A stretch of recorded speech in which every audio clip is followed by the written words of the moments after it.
দেখুন, রাজ্যপাল যে রিপোর্ট দিয়েছেন সেটা সম্পূর্ণভাবে রাজনৈতিক উদ্দেশ্য প্রণোদিত এবং তিনি তার পলিটিক্যাল অ্যাসাইনমেন্ট জনিত কারণে রিপোর্টটা দিয়েছেন। প্রথম কথা, তিনি জানেন পরিস্থিতি নিয়ন্ত্রণে, অর্থাৎ এই অবনতি যদি হয় এই কথাগুলো আসে না।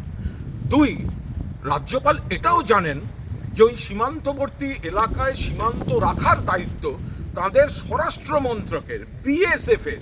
যদি ওপাশ থেকে এপাশে হামলাকারীরা ঢুকে উস্কানি দেয় বা অনুপ্রবেশকারী ঢোকে, এর দায়িত্ব বিএসএফের, যেটা দেখেন অমিত শাহ।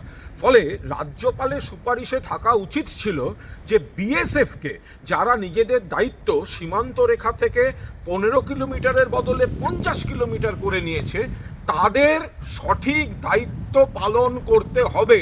সেই সুপারিশের বদলে তিনি বাংলাকে একটু ইঙ্গিতপূর্ণ কলুষিত, একটু বিজেপিকে খুশি করার মতো একটা সুপারিশের ইঙ্গিত কি ইঙ্গিত, যদি কিন্তু এইসব লাগিয়ে তিনি যেটা করেছেন এটা একটা রাজনৈতিক পত্র, উদ্দেশ্য প্রণোদিতভাবে লেখা।